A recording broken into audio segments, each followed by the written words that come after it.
Dear students, math studio में class 10 life science chapter 5 के unit 3 को डिस्कस करने वाला हूँ। यूनिट 3 का नाम क्या है? Environment and human population. तो यहाँ पर हम लोग जानने वाले हैं problems of over increasing population, मतलब बहुत ही ज़्यादा पॉपुलेशन बढ़ने से क्या होता है, क्या क्या प्रॉब्लम्स पैदा होती है, उन प्रॉब्लम्स को यहाँ पर डिस्कस करने वाला हूँ। तो यहाँ पर देखिए प्रॉब्लम्स आप देख पा रहे हैं, इन प्रॉब्लम्स को एक एक करके हम लोग डिस्कस करेंगे। ओके, तो सबसे पहले पॉपुलेशन के बारे में जान लेते हैं कि पॉपुलेशन क्या है। तो पॉपुलेशन क्या है? किसी खास एरिया में वहाँ पर जितने लोग रहते हैं उनको पॉपुलेशन बोलते हैं, या फिर किसी कंट्री में जितने लोग वहाँ पर है उसको हम बोलते हैं पॉपुलेशन। तो मैं यहाँ पर 3 कैटेगरी यहाँ पर बताने वाला हूँ। तो देखिए वो 3 कैटेगरी क्या है। एक है अंडर पॉपुलेशन, और दूसरा है ऑप्टिमम पॉपुलेशन, तीसरा ओवर पॉपुलेशन। तो एक एक करके जानते हैं। तो सबसे पहले नंबर 1 पे क्या है? Under population. तो किसी इलाके में या किसी कंट्री में, किसी खास एरिया में जितने रिसोर्सेज है वहाँ पर, या फिर जितने नेचुरल रिसोर्सेज है, अगर उससे कम पॉपुलेशन है तो उसको बोलेंगे अंडर पॉपुलेशन। मान लेते हैं किसी एरिया में 100% नेचुरल रिसोर्स है, लेकिन उसमें जो पॉपुलेशन है वो 50% है या उससे थोड़ा ज़्यादा है, पूरा 100% नहीं है, तो उसको बोलते हैं अंडर पॉपुलेशन। और ऑप्टिमम पॉपुलेशन क्या है?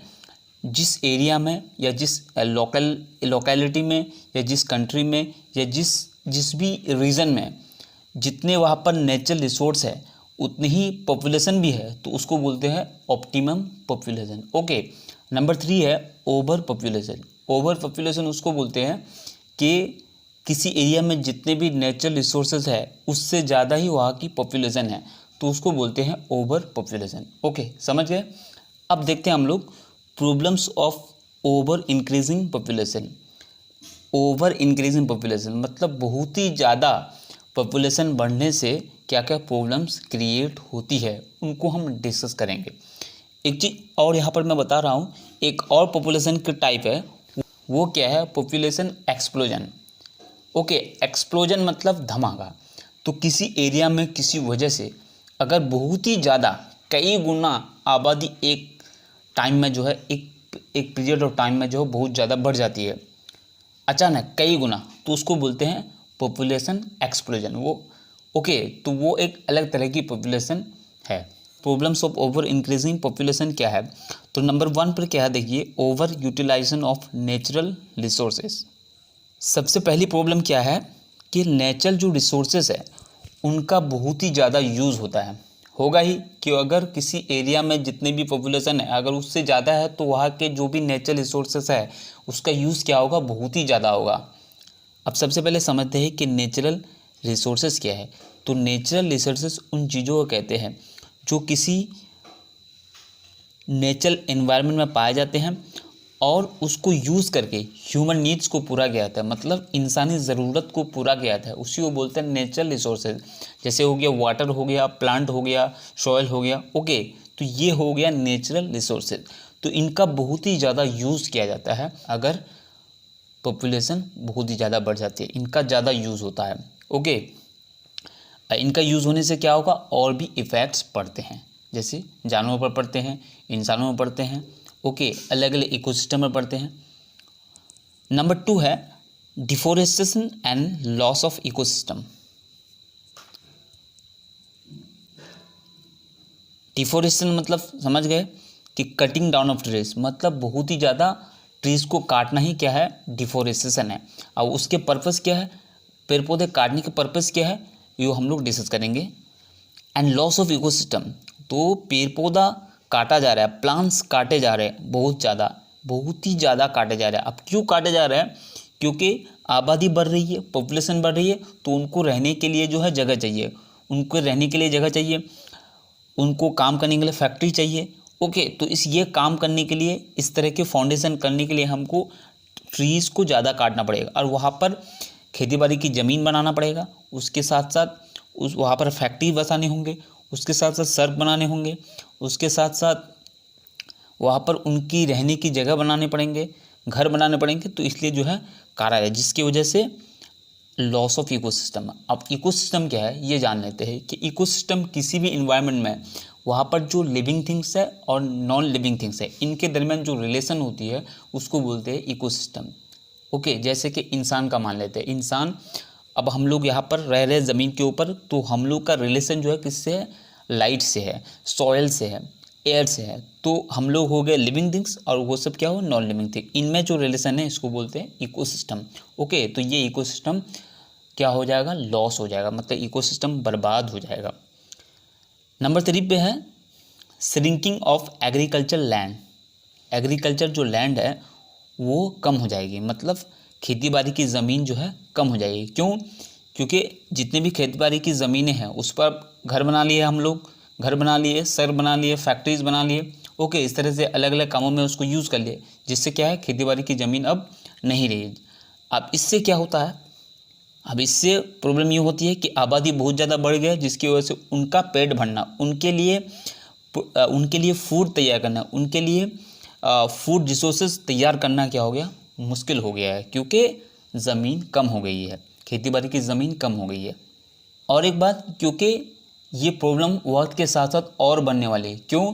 क्योंकि फ्यूचर में जो है पॉपुलेशन और बढ़ने वाली है, जिसकी वजह से फूड रिसोर्सेज की कमी और हो जाएगी, तो ये प्रॉब्लम बहुत ही ज़्यादा बढ़ जाएगी। एग्रीकल्चर लैंड बहुत ही ज़्यादा कम हो जाएगी, जिससे प्रॉब्लम भी बहुत ही ज़्यादा होगी।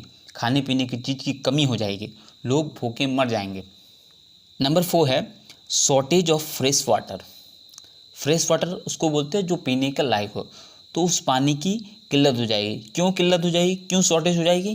क्योंकि ज़्यादातर पानी हम लोग पोल्यूट कर चुके होंगे फ्यूचर में, अभी पोल्यूट कर रहे हैं। जैसे कि रिवर के जो वाटर है उसको हम पोल्यूट कर चुके हैं। फैक्ट्रीज़ के जो वेस्ट है, फैक्ट्री से जो निकलने वाले गंदे पानी है या बेकार चीज़ें है वो नदी में मिलते हैं, तो उससे पोल्यूशन होते हैं। तो इससे क्या होगा? वो पानी क्या होगा? पोल्यूशन हो जाएंगे। पानी बहुत ज़्यादा पोल्यूशन होगा और उस पोल्यूटेड वाटर को हमको पीना पड़ेगा, जिससे अलग तरह के डिजीज़ होंगे। ओके, एनवायरमेंटल पोल्यूशन मतलब अलग अलग पोल्यूशन, जैसे कि air pollution, water pollution, soil pollution, noise pollution. तो ये पोल्यूशन बहुत ज़्यादा बढ़ जाएंगे। अब एक एग्जांपल लेते हैं, एयर पोल्यूशन कैसे बढ़ेंगे?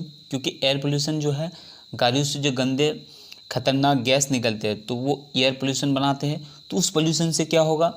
एक्सीडेंट होगा। तो एक्सीडेंट से क्या होगा? बिल्डिंग्स, उसके बाद हिस्ट्रिकल बिल्डिंग्स, ब्रिज, पुल, उसके बाद जैसे ताजमहल जैसी इमारत, बिल्डिंग्स, ये बर्बाद हो जाएंगे। ओके, अब वाटर पोल्यूशन कैसे होगा इससे?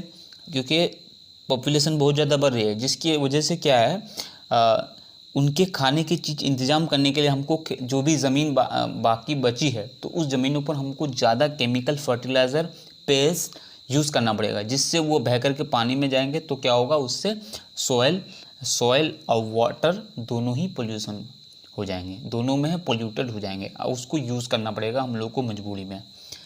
तो ये है एनवायरमेंटल पोल्यूशन। जितने भी यहाँ पर प्रॉब्लम है ये पॉपुलेशन इंक्रीजिंग के साथ साथ जो है डायरेक्ट रिलेशन है, क्योंकि पॉपुलेशन बढ़ेंगे तो ये प्रॉब्लम और बढ़ेंगे। और नंबर 6 है ग्लोबल वार्मिंग।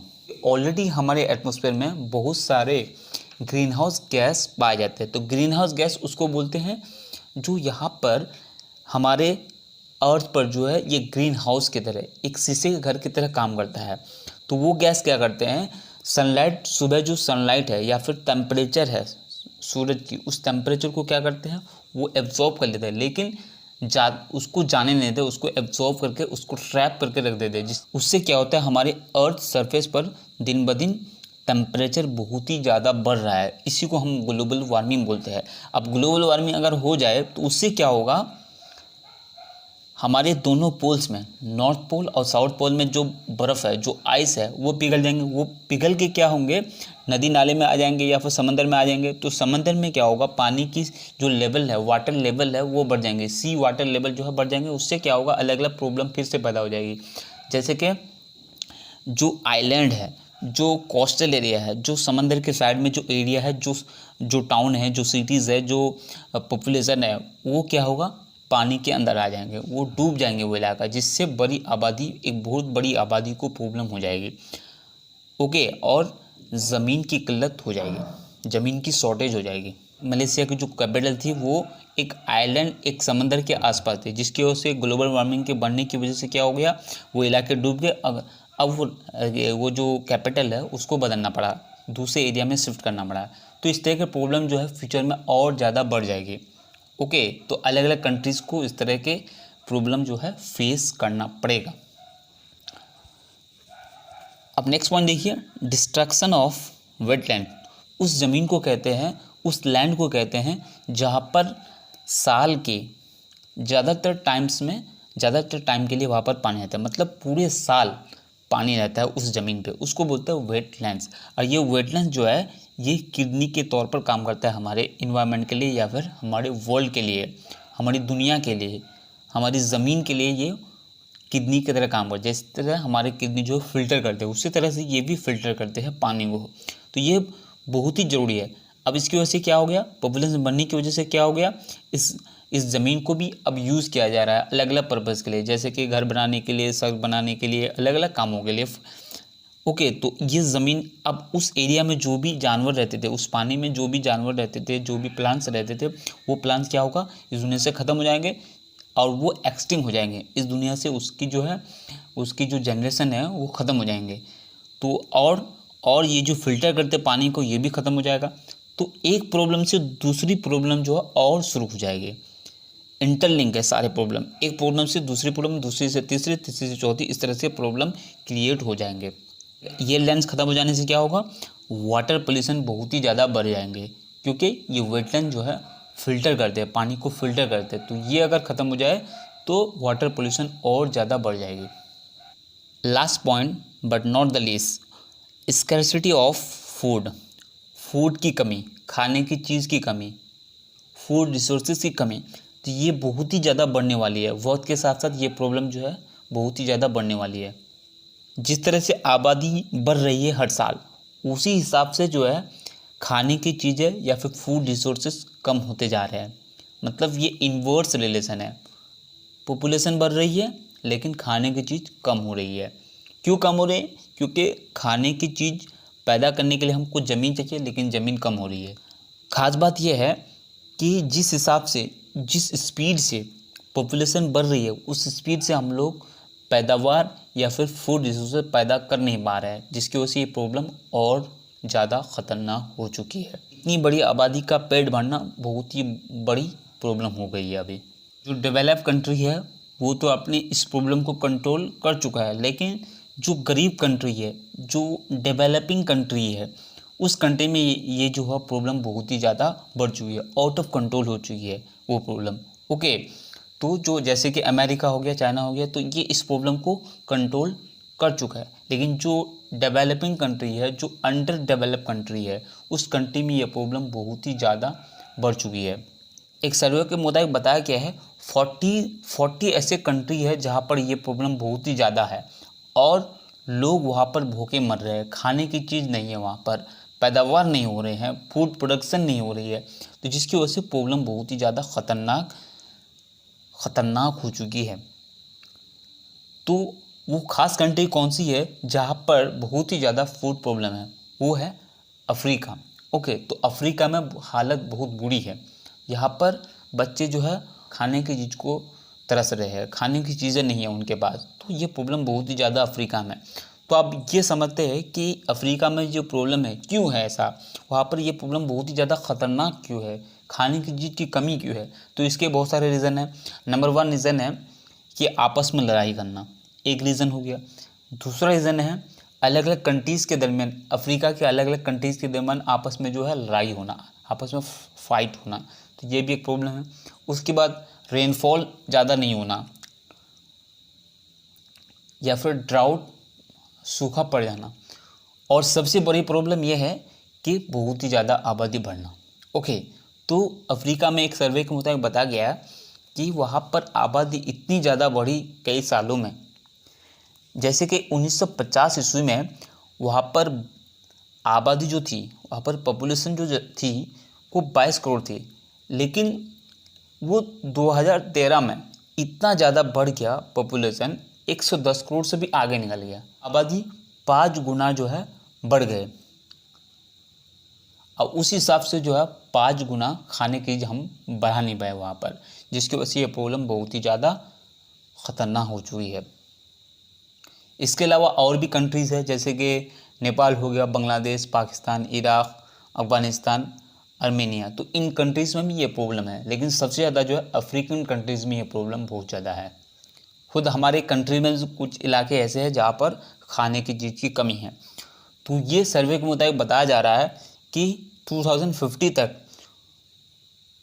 पूरी दुनिया में, पूरी वर्ल्ड में जो है खाने की चीज़ कमी होने वाली है, स्कैर्सिटी ऑफ फूड, ये प्रॉब्लम होने वाली है। और जिसकी वजह से लोग अलग अलग चीज़ खाने पड़ेंगे लोगों को, जैसे कीड़े मकोड़े खाने पड़ेंगे। साइंटिस्ट लोग ये दावा कर रहे हैं कि ये खाने पड़ेंगे, क्योंकि खाने की चीज़ कमी हो जाएगी। तो ये जो कीड़े मकोड़े, इसमें फूड ज़्यादा है, इसमें फूड के जो पार्ट्स है, जैसे अलग अलग फूड के पार्ट्स होते हैं, जैसे विटामिन हो गए, कैल्शियम हो गए, उसके बाद फैट्स हो गए, ये सब ज़्यादा होते हैं। तो इसलिए ये साइंटिस्ट लोगों ने दावा किया है कि फ्यूचर में अगर फूड की कमी हो तो इन चीज़ों को हमको यूज़ करना पड़ेगा, कुछ कीड़ों मकोड़ों को यूज़ करना होगा जो उन फूड की ज़रूरत को हमको पूरा कर पाए। इस चैप्टर के 2 मेन पार्ट हैं। तो पहले पार्ट को हम लोगों ने डिस्कस किया, अब डिस्कस करेंगे सेकंड पार्ट। तो इस पार्ट में हम लोग पढ़ेंगे एनवायरमेंटल पोल्यूशन की वजह से क्या क्या डिजीज़ होती है, उनको डिस्कस करेंगे। तो यहाँ पर 2 डिजीज़ है, एक है लंग डिजीज़ और दूसरा है कैंसर। लंग डिजीज़ में 2 डिजीज़ आते हैं, एक है अस्थमा और दूसरा है ब्रोंकाइटिस। ओके, तो एक एक करके हम तीनों को डिस्कस करेंगे और बाद में मैं कैंसर को डिस्कस करने वाला हूँ कि एक्चुअल में कैंसर क्या होता है, उसकी कॉज क्या है, उसके इफ़ेक्ट क्या है, वो किस तरह से बढ़ते हैं, वो क्या है, पूरी जानकारी मैं इस वीडियो में देने वाला हूँ। तो आप लोग एंड तक बने रहिए।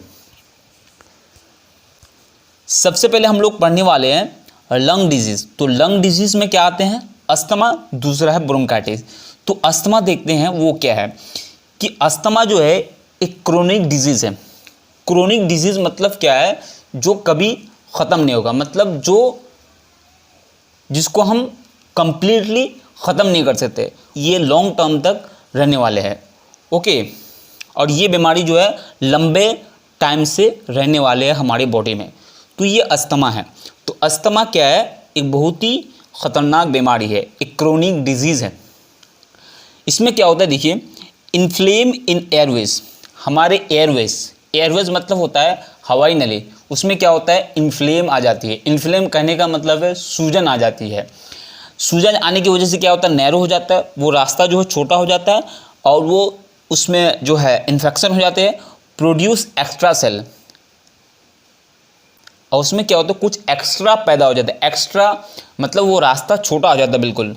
तो अब इसको फिगर में अच्छी तरह समझते हैं। तो देखिए अस्थमा के पेशेंट को क्या होता है, तो यहाँ पर देखिए, तो ये जो है नली है, तो ये नली क्या होते हैं, ये जो फूड पाइप है, ये पाइप क्या होता है, 2 पार्ट में डिवाइड हो जाता है। देखिए एक इस फेफड़े में जाते हैं, एक इस फेफड़ा में जाते हैं, तो उसको बोलते हैं एयरवेज। देखिए यहाँ पर देख पा रहे हैं आप लोग, ये है एयरवेज। ओके, तो एयरवेज इसको बड़ा करके दिखाया गया। देखिए ये नॉर्मल एयरवेज है। ओके, ये नॉर्मल एयरवेज है, और ये जो अस्थमा जिनको हो जाती है उसमें ये एयरवेज है। देखिए इसमें कितना साफ़ सुथरा जो है, ये रास्ता क्लियर है, बिल्कुल साफ़ सुथरा है, जिससे एयर जो आसानी से पास हो सकती है। लेकिन इसमें देखिए ये सूजन आ चुका है, इसमें इन्फ्लेम आ चुका है। ओके, इसमें इन्फेक्शन हो चुका है। तो अब ये देखिए रास्ता जो है छोटा हो गया है, जिसमें क्या होता है, हवा आने में जो है दिक्कत होती है, जिसकी वजह से सांस लेने में तकलीफ होती है। देखिए नॉर्मल एयरवेज है। ओके, तो ये जो मसल्स है, ये मसल जो बहुत ही ज़्यादा बढ़ जाने की वजह से क्या होता है, ये रास्ता छोटा हो जाता है। देखिए यहाँ पर देख पा रहे हैं कि रास्ता बिल्कुल छोटा हो गया, जिसकी वजह से हवा को पास होना बहुत ही मुश्किल हो जाती है। तो ये हो गया अस्थमा डिजीज़। तो इसमें मेन जो है क्या होती है, इसमें इस डिजीज़ में जो एयरवेज है, जो हवाई नलियाँ है, जो हमारे फेफड़ों में जाती है, तो उन नलियों में क्या होता है, सूजन आ जाती है, जिसकी वजह से रास्ता बिल्कुल छोटा आ जाता है और हवा को, जो हम लोग सांस लेते हैं, उस हवा को आने जाने में रुकावट पैदा होते हैं, और जिसकी वजह से हम लोग सांस लेने में बहुत ही ज़्यादा डिफ़िकल्टी होती है। तो अब देखते हैं इस बीमारी की सिम्टोम क्या है। ओके, तो आप लोग इसको फिगर को अच्छी तरह से देख लिए कि अस्थमा क्या है, लंग्स में होने वाला एक डिजीज़ है। अब डिस्कस करेंगे इस डिजीज़ में क्या क्या सिम्टोम्स है। ओके, तो उस सिम्टम्स के थ्रू हम लोग को पता चलेगा कि कौन सी बीमारी हुई है, अस्थमा हुई है या नहीं। Shortness of breath, shortness of breath मतलब सांस जो है जल्दी जल्दी लेना पड़ता है, उसके ब्रीथिंग प्रॉब्लम होता है, सांस लेने में तकलीफ होती है, चेस्ट पेन होता है, सीना जो है, सीना में जो है पेन होती है, कफ खांसी होती है वगैरह। ओके, तो चेस्ट पेन यहाँ पर और एक चीज़ समझ सकते हैं कि चेस्ट पेन में क्या होता है कि एकदम लग रहा है कि सीना में क्या हो रहा है, लग रहा है कि बोझ है, कुछ जकड़ा हुआ मालूम होता है, एकदम उसको कन्फाइन मालूम होता है कि किसी ने क्या है उसको प्रेस करके रखा है, दबा करके रखा है, तो ये होता है चेस्ट पेन, इसीलिए चेस्ट पेन होता है। और जब खांसते हैं, जब कफिंग करते हैं तो उस वक्त ज़्यादा मतलब पेन होता है। ओके, तो ये हो गया सिम्टम कि हम लोग जो सांस लेते हैं तो उसमें क्या होता है, उस वक्त इसमें सीटी जैसी आवाज़ निकलती है। हम लोग जो सांस ले रहे हैं इस बीमारी के वक्त, तो उस वक्त क्या होता है, हम लोग के मतलब सीटी जैसी आवाज़ आती है।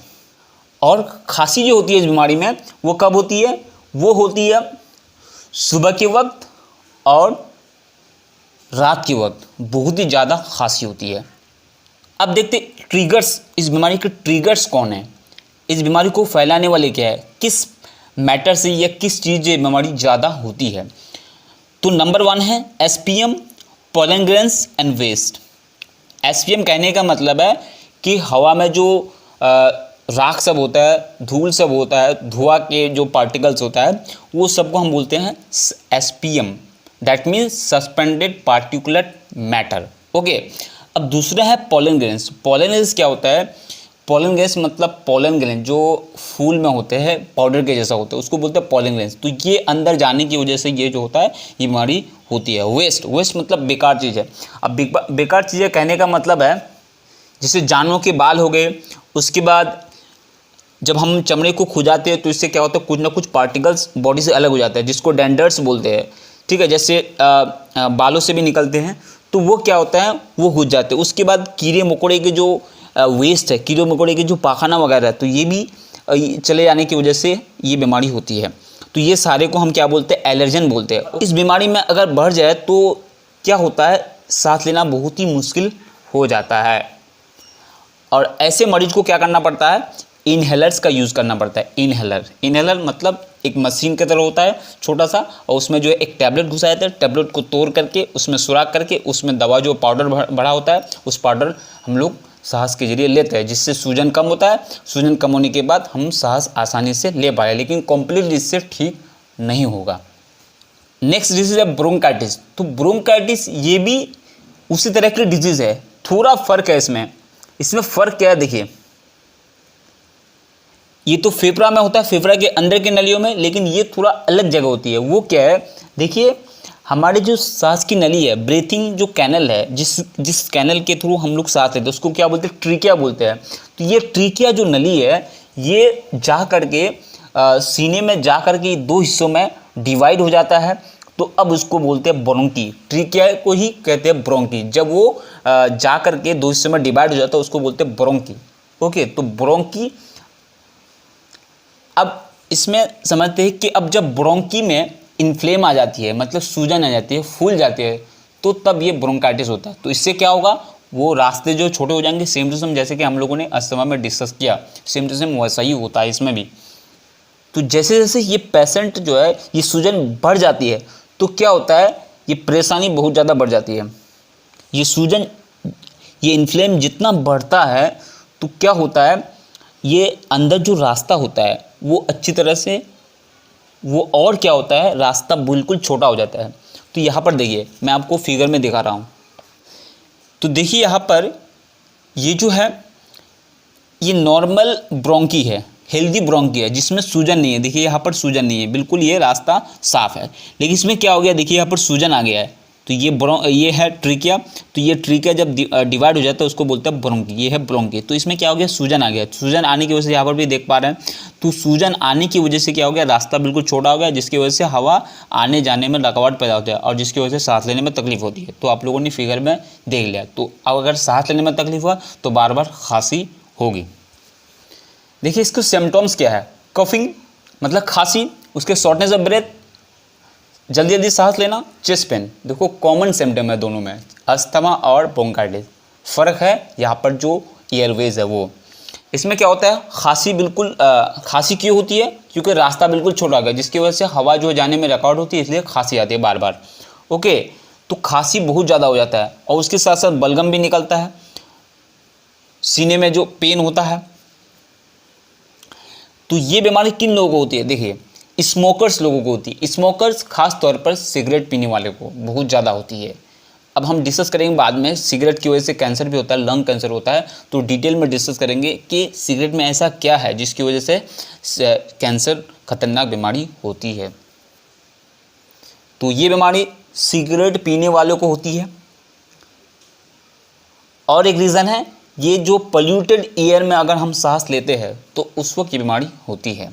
इसके मेन कॉजेज़ यही है। तो देखिए यहाँ पर स्मोकिंग करना, ब्रीथिंग ऑफ पोल्यूटेड एयर में सांस लेना, जो सीमेंट फैक्ट्री में काम करता है या बिल्डिंग को बनाने में काम करता है तो उसमें भी ये घुसता है सीमेंट। स्मोक्स करता है, जो अलग अलग स्मोक्स, उसके बाद जो धुआं होता है फैक्ट्री के धुआं, उसके बाद अलग अलग धुआं, ये सब से भी ये बीमारी हो सकती है। उसके बाद पेट्रोल डीजल के जो पार्टिकल्स हैं, जल कर तो बिल्कुल ख़त्म नहीं होता, कुछ ना कुछ जो पार्टिकल निकलता है गाड़ी से, तो वो पार्टिकल से भी होता है। आग का धुआं हो गया, वेल्डिंग का धुआं, गाड़ी का इंजन का जो धुआं होता है, ये सब इस बीमारी की कॉजेज़ हैं। अब डिस्कस करेंगे हम लोग सबसे ख़तरनाक बीमारी जिसका नाम सुन के हम लोग डर जाते हैं, वो क्या है, कैंसर है। ओके, तो कैंसर बहुत ही खतरनाक बीमारी है। तो हम लोग यहाँ पर डिस्कस करेंगे कैंसर के क्या क्या टाइप है, कैंसर किस वजह से होता है, ब्लड में जो कैंसर होता है उसको क्या कहते हैं, उसके बाद अलग अलग जगह पर जो कैंसर होती है उसको क्या कहते हैं, सबको हम यहाँ पर डिस्कस करेंगे। अलग अलग कैंसर की कॉज क्या है वो भी हम डिस्कस करेंगे। तो सबसे पहले हम कैंसर को जान लेते हैं, इसके डिटेल की जान ले लेते हैं क्या है ये। तो कैंसर, पहले समझते हैं कि कैंसर एक बीमारी है। तो कैंसर जिन चीज़ों की वजह से होता है, जिन मैटर से होता है या जिन चीज़ों से कैंसर होती है उन चीज़ों को बोलते हैं कार्सिनोजेनिक। क्या बोलते हैं, कार्सिनोजेनिक। अब कैंसर क्या है वो जान लेते हैं। तो कैंसर क्या है, जब हमारे बॉडी में कहीं पर भी out of control cell division होता है अननेसेसरीली, मतलब बिला ज़रूरत हमारे बॉडी में जब सेल डिवीजन होता है जो कंट्रोल के बाहर होता है, आउट ऑफ कंट्रोल होता है, मतलब कंट्रोल उसको किया नहीं जाता है, उसको कंट्रोल नहीं कर सकते और बिला ज़रूरत अननेसेसरी जो है सेल डिवीज़न होते रहता है, तो उसको बोलते हैं कैंसर। अनलिमिटेड सेल डिवीज़न होता है, क्यों होता है, जब सेल डिवीज़न के टाइम में वो कॉन्टैक्ट हो जाएगा दूसरे सेल से तो वो क्या होगा, उस वक्त ये कैंसर हो जाएगा जो आउट ऑफ कंट्रोल होगा। तो हम लोगों ने समझा कि कैंसर क्या है, uncontrolled cell division unnecessarily is called cancer. मतलब हमारे बॉडी में पार्टिकुलर एरिया में जब out of control cell division होता है बिला ज़रूरत, तो उसको हम कैंसर बोलते हैं। एक एग्जांपल लेते हैं कैंसर को समझने के लिए। मान लेते हैं हमारी बॉडी की कहीं पर क्या हो गया, कुछ सेल मर गए, तो कुछ सेल मर गए, मान लीजिए 100 सेल मर गए, तो अब उसको रिपेयर करने के लिए 100 सेल पैदा होगा हमारे बॉडी में सेल डिवीजन के थ्रू। 100 सेल होगा या फिर 120 होगा या फिर 90 होगा, 80 होगा, तो ये तो चल जाएगा, काम चल जाएगा। लेकिन अगर इससे बहुत ही ज़्यादा हो गया, जैसे कि 100 की जगह 1000 हो गए, 2000 हो गए, लाखों हो गए, तो यही है कैंसर, जो आउट ऑफ कंट्रोल होता है। जितना चाहिए उससे ज़्यादा होने लगता है जब वो कांटेक्ट में आते हैं। ओके, सेल के कांटेक्ट में आते हैं तो वो ऐसा होता है। अब हम लोग जानते हैं कि कैंसर के कितने टाइप है। तो कैंसर के 4 टाइप है। ओके, नंबर 1 है sarcoma, number 2 carcinoma, number 3 leukaemia, number 3 leukaemia, number 4 lymphoma. सबसे पहले हैं सार्कोमा। सार्कोमा क्या है, तो सार्कोमा ऐसा कैंसर है जो कहाँ पर होता है, बोन में, हड्डी में होता है। सॉफ्ट टिश्यू जो नम टिश्यूज़ है उनमें होता है, कार्टिलेज जो हड्डी है उसमें होता है, फैट्स में होता है, मसल्स में होता है, ब्लड वेसल्स, ब्लड में नहीं, ब्लड वेसल्स में होता है। जो ब्लड में होता है उस कैंसर को अलग कहते हैं, तो ब्लड वेसल्स में होता है, जो खून की नलिया उसमें होता है। खासतौर पर हम लोग कह सकते हैं कनेक्टिव टिश्यू में होता है। समझ गए। अब चलते हैं नेक्स्ट टाइप जो है। अब देखिए नेक्स्ट टाइप क्या है। नेक्स्ट टाइप है कार्सिनोमा। ऑर्गन्स में होता है, जैसे किडनी, लीवर, हार्ट, ये सब में होता है। प्रोस्टेट ग्लैंड में होता है और कुछ ग्लैंड में होता है। जो ग्लैंड है हम लोगों के बॉडी में जो हार्मोन रिलीज करते हैं या फिर इंजाइम रिलीज करते हैं, उनमें होता है। जैसे कि एग्जांपल दे दिया यहाँ पर मैंने, प्रोस्टेट ग्लैंड में होता है। ओके, नंबर 3 क्या है? अब नंबर 3 क्या है देखिए, ल्यूकेमिया। तो ये बहुत ही खतरनाक कैंसर है जो कहाँ पर होता है? ब्लड में होता है। बहुत ही खतरनाक, जिसका बचना बहुत ही मुश्किल है, क्योंकि पूरे ब्लड को तो हम ख़त्म कर ही नहीं सकते, पूरा ब्लड को तो जला नहीं सकते। पूरा ब्लड अगर जल गए तो ख़त्म हो गए, तो हम इसका इलाज कर ही नहीं सकते। तो ये सब बाकी जो कैंसर है, इसको अगर शुरुआत में हमको पता लग गया तो उसको इलाज कर सकते हैं, लेकिन कैंसर में कर ही नहीं सकते, क्योंकि ये पूरे खून में ही हो जाता है। पूरे खून तो पूरे बॉडी में है, आसानी से अलग अलग ऑर्गन को अफेक्ट करने लगते हैं। नंबर 4 है लिम्फोमा। तो लिम्फोमा जो है ये भी बहुत ही खतरनाक कैंसर है। क्यों खतरनाक है? कि हमारी बॉडी में एक सिस्टम है, जिस सिस्टम के थ्रू हम लोग अलग अलग बीमारियों से लड़ते हैं, जो बीमारी फैलाते हैं, जैसे बैक्टीरिया, वायरस, ये सब हो गया, ये सब बीमारी जो फैलाते हैं, इसको रोकते हैं। तो ये सब सेल्स में ही हो जाता है, जर्म फाइटिंग सेल्स में ही हो जाता है। मतलब जो बैक्टीरिया, वायरस से जो सेल लड़ते हैं, उन सेल में ये बीमारी ये कैंसर हो जाते हैं, जिसकी वजह से इम्यून सिस्टम पूरी तरह से डिस्ट्रॉय हो जाता है, बर्बाद हो जाता है, पूरी तरह डिटर्मिनेट हो जाते हैं। तो उस कैंसर को बोलते हैं लिम्फोमा। समझ गए? अब कुछ कैंसर को हम लोग डिस्कस करेंगे कि एक दो कैंसर एक एग्जांपल के थ्रू हम आप लोगों को समझाएंगे। तो देखिए, कैंसर जो है किसी एक बीमारी नहीं है, ये बहुत सारी बीमारी है, इसलिए इसके कॉजेज़ भी अलग है। तो कुछ मैंने जो कॉमन कॉजेज़ है उसको मैं यहाँ पर आप लोगों को बता रहा हूँ। एक number cell division out of control. ये आउट ऑफ कंट्रोल से जब सेल डिवीजन उसको होता है, उसके पॉल्यूशंस की वजह से हो सकता है। यूवीआर रेज जो होते हैं सनलाइट से जो मिलती है उसकी वजह से होता है। उसके रेडियो एक्टिव एलिमेंट से होता है। ओके, ये कुछ कॉमन कॉज है जिसकी वजह से कैंसर होता है। अलग अलग कैंसर हो सकता है, ठीक है। ये कुछ कॉमन कॉजेज है, मैंने आप लोगों को पहले डिस्कस किया। उसके बाद कुछ एग्जाम्पल लेते हैं कैंसर के। तो यहाँ पर देखिए,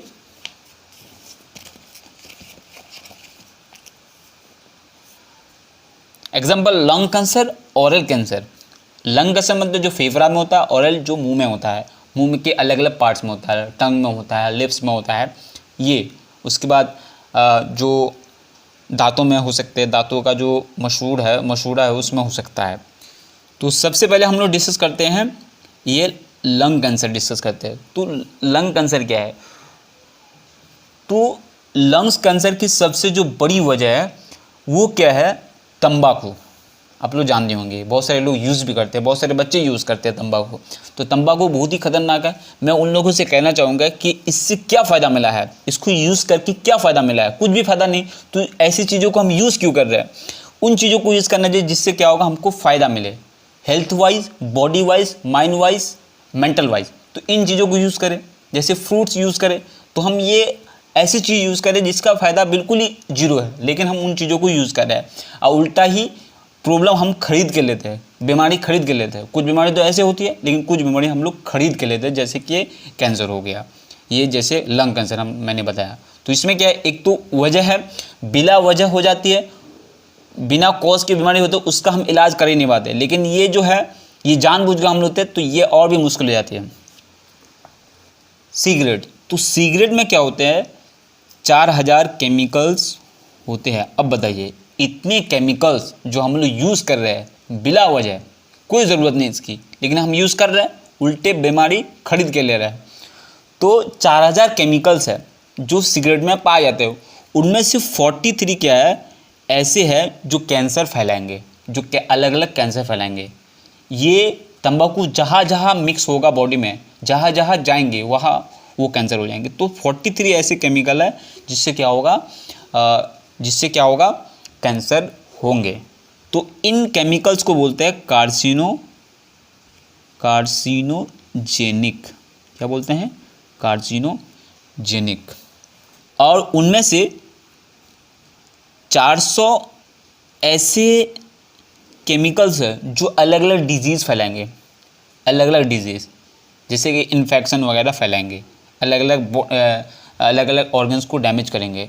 तो ये तो अब देखिए, हर तरह से कोई भी फ़ायदा यहाँ पर हम लोग को दिखाई नहीं दे रहा है, कोई भी प्रॉफिट दिखाई नहीं दे रहा है, लेकिन हम लोग यूज़ कर रहे हैं। तो मैं उम्मीद करता हूँ कि जो भी स्टूडेंट देख रहे हैं, अगर इसको यूज़ कर रहे हैं, तो अभी अगर स्टार्टिंग में उसको कोई हैबिट है, स्टार्टिंग में उसको हम छोड़ सकते हैं। लेकिन अगर ये बहुत ही ओल्ड हो जाएंगे ये हैबिट तो क्या होगा, उससे बहुत परेशानी हो जाएगी और उल्टे नुकसान होंगे। तो मैं उम्मीद करता हूँ कि जो अब यूज़ करना चाहते हैं या फिर यूज़ कर रहे हैं वो छोड़ दें। अब ये तंबाकू जो होता है, टोबैको जो होता है, ये बहुत ही खतरनाक होते हैं। टोबैको क्या होता है, टोबैको बहुत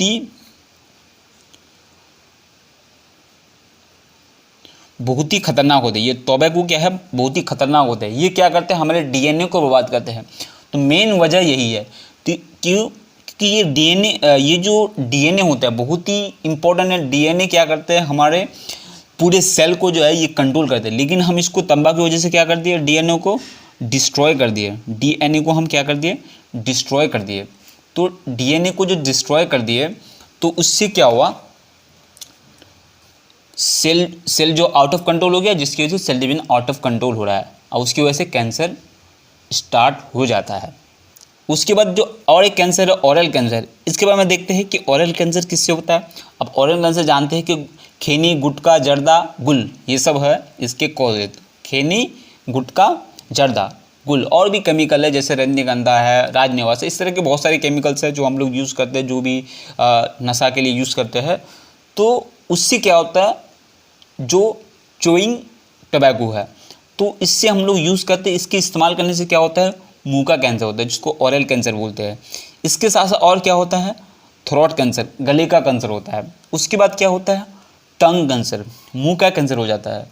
उसके बाद क्या होता है, मसूरों का कैंसर, जो दांत जिस गोश्त में बैठा हुआ रहता है, जिसको गम्स बोलते हैं, तो गम्स कैंसर हो जाता है। उसके बाद लिप्स कैंसर हो जाते हैं। ये अलग अलग कैंसर, देखिए एक चीज़ यूज़ करने से कितने सारे कैंसर हो सकते हैं। अगर कैंसर ना हो तो और भी जो खतरनाक डिजीज है वो हो सकते हैं। तो मैंने आप लोग को इस वीडियो में डिस्कस किया। इस चैप्टर के 2 पार्ट था, तो पहले पार्ट को हम लोगों ने डिस्कस किया और ये दूसरे पार्ट है जिसमें हम डिजीज़ के बारे में डिस्कस किए। तो तीन डिजीज़ है, अस्थमा, ब्रोंकाइटिस और क्या है, कैंसर। जो कैंसर के बारे में मैंने फुल डिटेल्स आप लोग को दिया है, कितने टाइप के कैंसर होते हैं, क्या क्या कैंसर है, और यहाँ पर 2-3 कैंसर को भी मैंने बताया जिसके कॉज बताया, ये कितने खतरनाक होते हैं। तो आई होप कि आप लोग इस वीडियो को बहुत ही मज़ा आया होगा और समझ में भी आया होगा। So thank you for watching, thank you for listening, have a nice day.